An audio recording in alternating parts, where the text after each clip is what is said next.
Good morning, one and all. Steve here, crossing the plains of Texas, somewhat unexpectedly, making a trip home and stumbled upon an opportunity, so heading out to Fort Worth for the day before I head home. And I find that unexpected trips or unexpected, extended parts of the trip generally are going to come with some issues, some problems, which at this point I should be used to, and sometimes I am, and sometimes I'm not. So I'm going to try not to sound like I'm hot under the collar, but I kind of am a little bit because I didn't have a real good experience over the course of the last night and this morning. Because it's only 2023, and I figure if we give it another century, people are going to figure out how to, make a customer experience good instead of lousy. I've never stayed at a Days Inn before in my life. Never had anything against the idea, just never did it.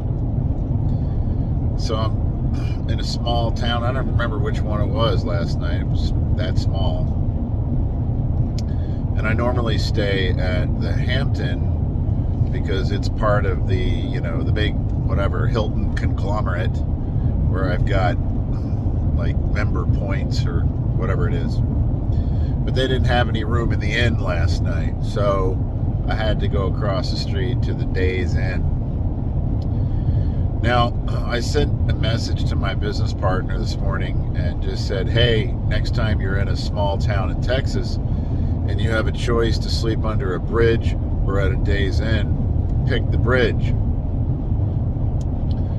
All right, possibly a slight exaggeration. But let me tell you, Days Inn, if they're all using the same floor plan or some similar model, it's not worth staying there. The walls are too thin. Now you might get somebody on the other side of the wall who sleeps like an angel, or you might get the trucker I had who snored all night long. And man, there was nothing I could do to block that out. I forgot my headset, or my headphones, which I would have used last night. I would at least put those on, but I didn't have them because I didn't think I would need them. But just be aware that if you're in a pinch, you're out of the cold at a Days Inn. But the thing about it is the cost to stay there. I don't think it was more than a couple of bucks different than what I would have paid at a Hampton. And a Hampton is a nicer, all the way around nicer experience. And that's kind of what everything comes down to these days. I think any company that forgets that what they're really selling is an experience, they just don't know what they're in business for. I don't know. It's a box to crawl into in the middle of the night so you're out of the cold. All right, enough said. Now, let's move on to McDonald's, everyone's favorite fast food chain, except for me. I don't think I've had a good experience at a McDonald's in years. I try to go there rarely. It's definitely never my first choice. But when you are in a pinch again, and it's the only game in town, and you got, 3 hours to drive before you get to a meeting, you got to have something, So usually what I'll do is just get a couple of those little breakfast burritos, eat them on the way. This time I got yesterday's breakfast burritos, and I was already several miles down the road before I knew that, because I don't like to eat first thing in the morning. I generally like to drink, a fair amount of water first to kind of get hydrated up. So it was a little bit, not long enough to turn them into what I opened up. I'm talking 20 minutes. So I didn't expect them to be piping hot at that point, but they were absolutely yesterday's food.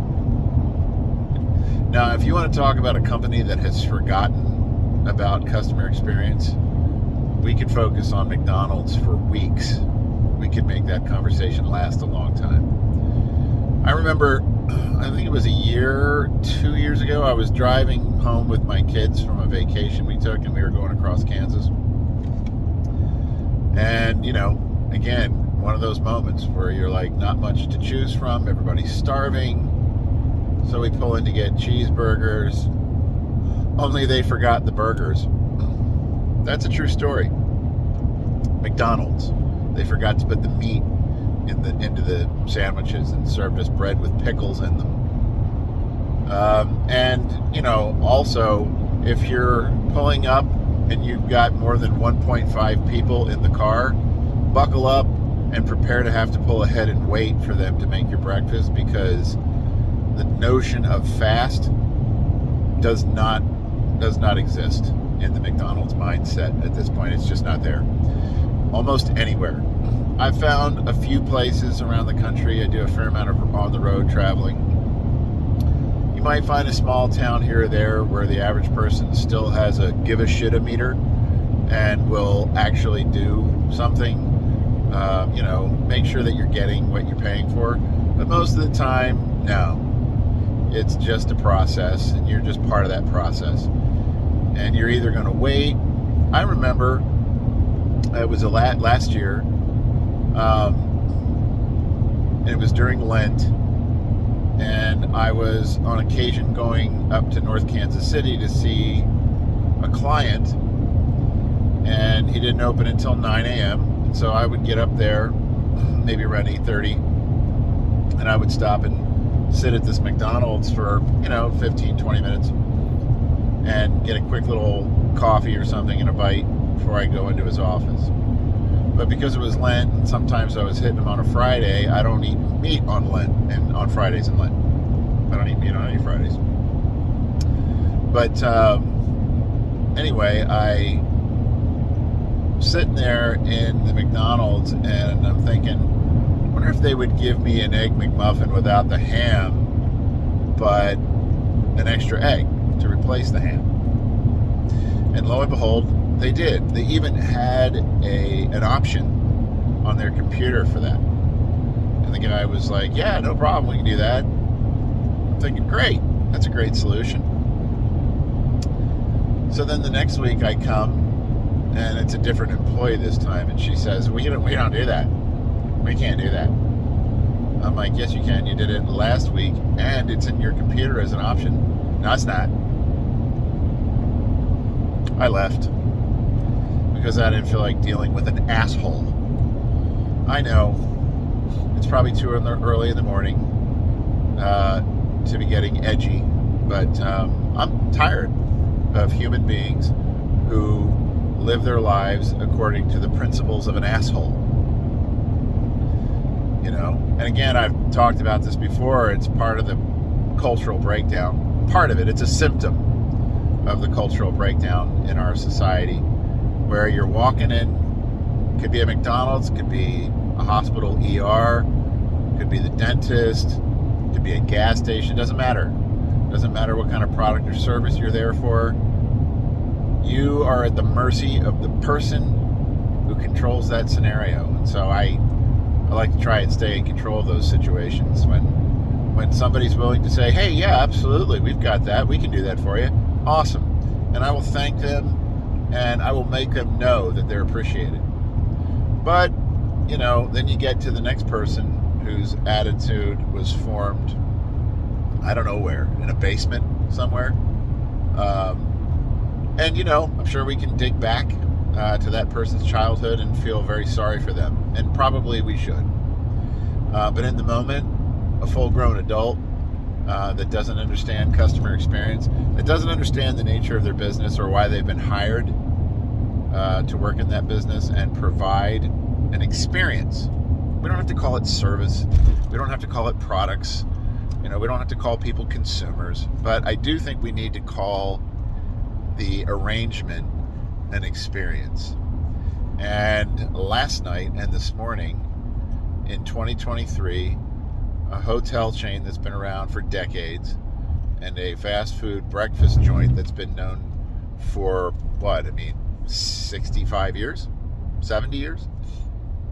Can't get it right most of the time. Most of the time, 98% of the time, McDonald's cannot get it right. I don't know about Days Inn. Again, it's the first experience, and the walls, I don't think there was more than sheetrock between me and the individual on the other side.